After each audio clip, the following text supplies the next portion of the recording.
Subtítulo: Período primario. 19. El primer efecto del enfriamiento fue la solidificación de la superficie exterior de la masa en fusión, y que se formara en ella una corteza resistente, delgada al comienzo, que poco a poco fue ganando espesor. Esa corteza constituye la piedra denominada granito, de mucha dureza, llamada así por su aspecto granulado. En ella se distinguen tres sustancias principales: el feldespato, el cuarzo o cristal de roca y la mica. Esta última tiene un brillo metálico, aunque no es un metal. La capa granítica fue, pues, la primera que se formó en el globo, lo cubre por completo y constituye en cierto modo su esqueleto óseo. Es el producto directo de la consolidación de la materia fundida. Sobre ella, y en las cavidades que presentaba su superficie agitada, se depositaron sucesivamente los estratos de los otros terrenos, que se formaron con posterioridad. Lo que la distingue de estos últimos es la ausencia de estratificación, o sea que forma una masa compacta y uniforme en todo su espesor y no está constituida por capas. La efervescencia de la materia incandescente habría de producir en ella numerosas y profundas hendiduras, a través de las cuales se desbordaba esa materia. 20. El segundo efecto del enfriamiento fue la licuefacción de algunas de las materias que el aire contenía en estado de vapor, y que se precipitaron sobre la superficie del suelo. Hubo entonces lluvias y lagos de azufre y betún, verdaderos riachos de hierro, cobre, plomo y otros metales fundidos. Al infiltrarse en las fisuras, esas materias constituyeron las vetas y los filones metálicos. Bajo la influencia de esos diversos agentes, la superficie granítica experimentó descomposiciones sucesivas. Se produjeron combinaciones que dieron lugar a los terrenos primitivos propiamente dichos, diferentes de la roca granítica, pero en masas confusas y sin una estratificación regular. Llegaron a continuación las aguas, que al caer sobre un suelo ardiente se evaporaban de nuevo y volvían a caer en forma de lluvias torrenciales, y así sucesivamente hasta que la temperatura les permitió permanecer en el suelo en estado líquido. Con la formación de los terrenos graníticos comenzó la serie de los períodos geológicos, a los que convendría agregar el del estado primitivo de incandescencia del globo. 21. Tal es el aspecto del primer período, un verdadero caos de todos los elementos mezclados, en procura de estabilidad, en el que ningún ser vivo podía existir. Por eso mismo, uno de sus caracteres distintivos, en geología, es la ausencia de vestigios de vida vegetal y animal. Es imposible establecer una duración determinada a ese primer período, como también a los siguientes. No obstante, luego de considerar el tiempo necesario para que una bala de cañón de un cierto volumen, calentada al rojo vivo, se enfríe en su superficie a tal punto de permitir que una gota de agua pueda permanecer sobre él en estado líquido, se calculó que si ese proyectil tuviese el tamaño de la Tierra serían necesarios más de 1 millón de años. Subtítulo: Período de transición. 22. Al comienzo del período de transición, la corteza sólida granítica aún tenía poco espesor y, por lo tanto, ofrecía una débil resistencia a la efervescencia de las materias incandescentes a las que recubría y comprimía. Se produjeron, entonces, abundantes dilataciones y despedazamientos por donde se escapaba la lava interior. El suelo presentaba desigualdades de escasa consideración. Las aguas, poco profundas, cubrían casi toda la superficie del globo, con excepción de las partes elevadas, que formaban terrenos bajos y a menudo anegados. El aire se fue liberando poco a poco de las materias más pesadas, temporariamente en estado gaseoso, las cuales, al condensarse por efecto del enfriamiento, se habían precipitado en la superficie del suelo, y posteriormente fueron arrastradas y disueltas por las aguas. Cuando se hace mención al enfriamiento en aquella época, se debe entender ese término en un sentido relativo, es decir, en relación con el estado primitivo, porque la temperatura aún debía de ser abrasadora. Los densos vapores acuosos que se elevaban desde todas partes de la inmensa superficie líquida, caían otra vez en forma de lluvias abundantes y calientes, que oscurecían el aire. Con todo, los rayos del sol comenzaron a aparecer a través de esa atmósfera brumosa. Una de las últimas sustancias de las que el aire debió expurgarse, dado que su estado natural es gaseoso, fue el ácido carbónico, que era por entonces una de las partes que lo constituían. 23. En esa época comenzaron a formarse los estratos de terrenos sedimentarios, depositados por las aguas cargadas de limo y de materias diversas, apropiadas para la vida orgánica. Entonces aparecieron los primeros seres vivos del reino vegetal y del reino animal. De ellos se encuentran rastros, al principio en cantidad pequeña, y posteriormente cada vez con mayor frecuencia, a medida que se va pasando a las capas más elevadas de esa formación. Es notable que la vida se manifiesta tan pronto como las condiciones le son propicias, de modo que cada especie aparece a medida que se producen las condiciones adecuadas para su existencia. 24.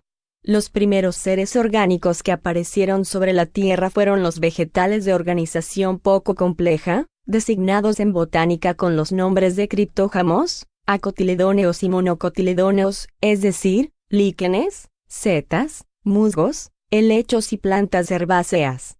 Todavía no aparecen los árboles de tronco leñoso, y solo los había de la especie palmera, cuyo tallo esponjoso es análogo al de las hierbas. Los animales de ese período, que sucedieron a los primeros vegetales, fueron exclusivamente marinos, en primer término políperos, radiados, zoófitos, animales cuya organización simple y, por así decirlo, rudimentaria, se aproxima bastante a la de los vegetales. Posteriormente, surgen los crustáceos y los peces, representados por especies que ya no existen. 25. Por la acción del calor y la humedad, y a consecuencia del exceso de ácido carbónico diseminado en el aire, gas inadecuado para la respiración de los animales terrestres pero necesario para las plantas, los terrenos expuestos se cubrieron rápidamente de una vegetación exuberante, al mismo tiempo que las plantas acuáticas se multiplicaban en el seno de los pantanos. Plantas que en los días actuales son simples hierbas de escasos centímetros, alcanzaban una altura y un grosor prodigiosos. Había, pues, bosques de helechos arborescentes de 8 a 10 metros de altura y de un grosor proporcional.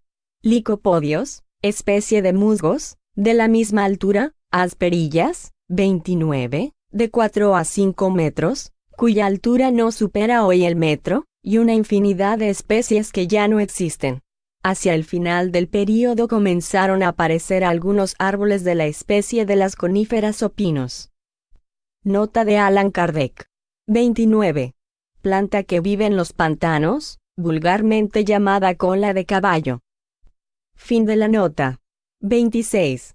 A consecuencia del desplazamiento de las aguas, los terrenos que producían esas aglomeraciones de vegetales quedaron sumergidos en varias ocasiones, cubiertos de nuevos sedimentos terrosos, mientras que aquellos que quedaban secos se adornaban a su vez con una vegetación semejante.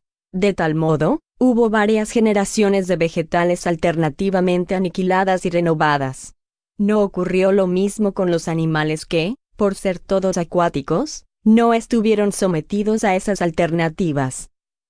Estos residuos, acumulados a lo largo de una extensa serie de siglos, formaron capas de gran espesor. Por la acción del calor, de la humedad, de la presión ejercida por los posteriores depósitos terrosos y, sin duda, por diversos agentes químicos, gases, ácidos y sales producidos por la combinación de los elementos primitivos, aquellas materias vegetales sufrieron una fermentación que las convirtió en hulla o carbón de piedra. Las minas de hulla son, por lo tanto, producto directo de la descomposición de los vegetales acumulados durante el período de transición.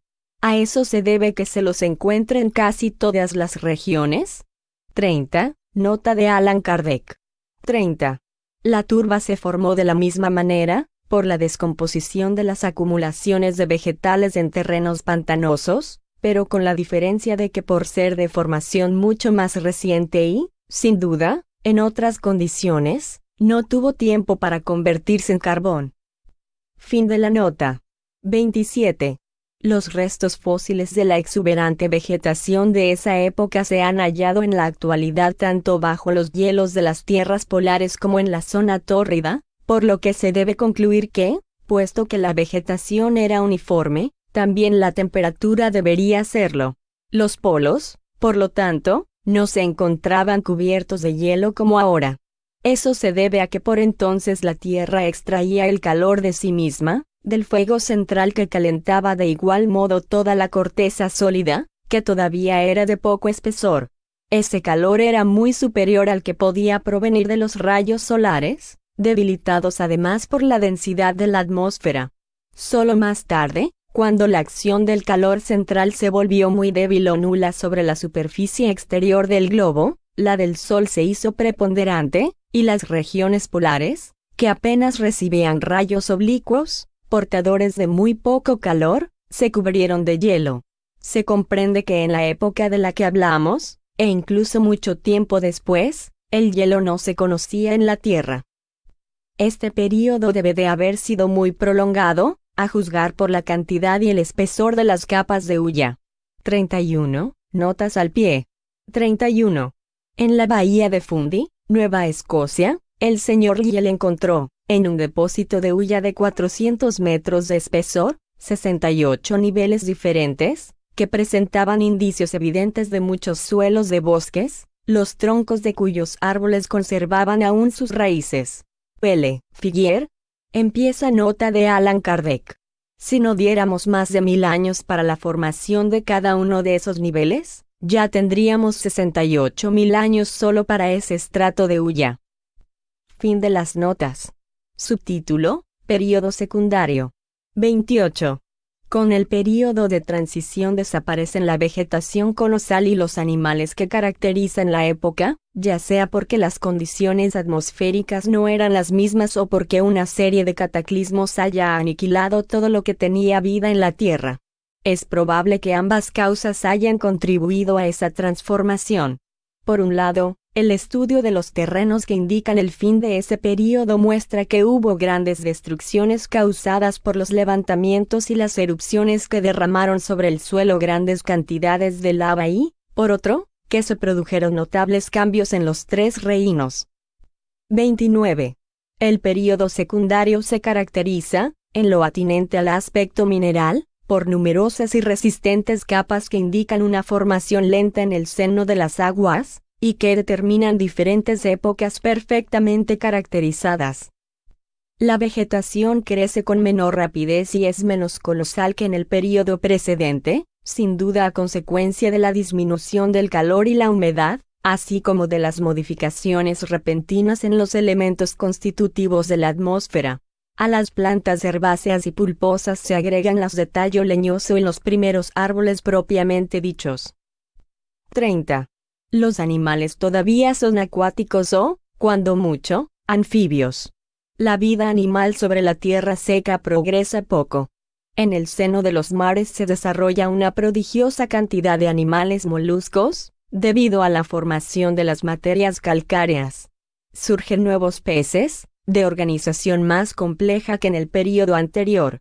Aparecen los primeros cetáceos. Los animales que más caracterizan esta época son los reptiles monstruosos, entre los cuales sobresalen el ictiosauro, especie de pez lagarto que llegaba a tener una longitud de casi 10 metros y cuyas mandíbulas, prodigiosamente alargadas, contenían 180 dientes. Su forma general tiene una cierta semejanza con la del cocodrilo, pero sin la coraza de escamas. Sus ojos tenían el volumen de la cabeza de un hombre, poseía aletas como la ballena y, a semejanza de esta, expulsaba agua por orificios apropiados para ello. El plesiosauro, otro reptil marino, tan grande como el ictiosauro, cuyo pescuezo excesivamente largo se doblaba como el del cisne y le daba la apariencia de una enorme serpiente unida a un cuerpo de tortuga. Tenía la cabeza del lagarto y los dientes del cocodrilo. Su piel probablemente era lisa como la del precedente, ya que no se descubrió ningún rastro de escamas o de caparazón. 32. Nota de Allan Kardec. 32. El primer fósil de este animal fue descubierto en Inglaterra, en 1823. Posteriormente se hallaron otros en Francia y en Alemania. Fin de la nota. El teleosauro es el que más se aproxima a los cocodrilos actuales, que parecen ser una reproducción en miniatura de aquel. Como los cocodrilos, tenía una coraza escamosa y vivía al mismo tiempo en el agua y sobre la tierra. Su largo era de cerca de 10 metros, de los cuales 3 o 4 abarcaban la cabeza. Su enorme boca tenía 2 metros de abertura. El megalosauro, lagarto enorme, especie de cocodrilo de 14 a 15 metros de longitud, era esencialmente carnívoro, se alimentaba de reptiles, de cocodrilos pequeños y de tortugas. Su formidable mandíbula contenía dientes en forma de lámina de podadera, de doble filo, doblados hacia atrás, de tal forma que una vez que se clavaban en la presa era imposible que ésta se escapase. El iguanodonte, el más grande de los lagartos que aparecieron en la Tierra, tenía de 20 a 25 metros desde la cabeza a la extremidad de la cola. Sobre el hocico tenía un cuerno óseo semejante al de la iguana de la actualidad, de la cual parece que solo difería por el tamaño, ya que esta última tiene apenas 1 metro de largo. La forma de los dientes prueba que era herbívoro, y la de los pies que era un animal terrestre. El pterodáctilo, un animal singular, del tamaño de un cisne, participaba al mismo tiempo del reptil por el cuerpo, del pájaro por la cabeza y del murciélago por la membrana carnosa que unía sus dedos, extraordinariamente largos. La membrana le servía de paracaídas cuando se precipitaba sobre su presa desde lo alto de algún árbol o de una roca. No poseía un pico córneo como los pájaros, sin embargo, los huesos de las mandíbulas, tan largos como la mitad del cuerpo y provistos de dientes, terminaban en punta, como un pico. 31. Durante ese período, que debe de haber sido muy prolongado, como lo demuestran el número y la exuberancia de los estratos geológicos, la vida animal alcanzó un enorme desarrollo en el seno de las aguas, como ocurrió con la vegetación en el período precedente. El aire, más purificado y más favorable para la respiración, comenzó a permitir que algunos animales viviesen en la tierra. El mar se desplazó muchas veces, pero sin conmociones violentas. Con este período desaparecen, a su vez, aquellas razas de animales acuáticos gigantescos, sustituidos más tarde por especies análogas, de formas más proporcionadas y de menor tamaño. 32. El orgullo llevó al hombre a decir que los animales fueron creados en honor de él y para la satisfacción de sus necesidades. Pero, ¿cuántos son los que los sirven directamente, a los cuales ha podido someter, comparados con el número incalculable de aquellos con los que nunca tuvo ni tendrá relación alguna? ¿Cómo sostener semejante tesis, en vista de las innumerables especies que han poblado la Tierra durante miles y miles de siglos, hasta que finalmente se extinguieron, antes incluso de que la apareciese? ¿Se puede afirmar que éstas fueron creadas para su beneficio? No obstante, todas esas especies tenían su razón de ser, su utilidad. No es posible que Dios las haya creado por un simple capricho de su voluntad, para luego darse el placer de aniquilarlas, pues todas tenían vida, instintos, sensación de dolor y de bienestar. ¿Con qué fin lo hizo? Ese fin debe de haber sido soberanamente sabio, aunque todavía no lo comprendamos. Por cierto, un día se le dará al hombre la posibilidad de conocerlo, para confundir a su orgullo, pero mientras eso no sucede, cómo se amplían sus ideas ante los nuevos horizontes en los cuales le está permitido ahora sumergir la mirada, ante el imponente espectáculo de la creación, tan majestuosa en su lenta marcha, tan admirable en su previsión, tan puntual, tan precisa e invariable en sus resultados.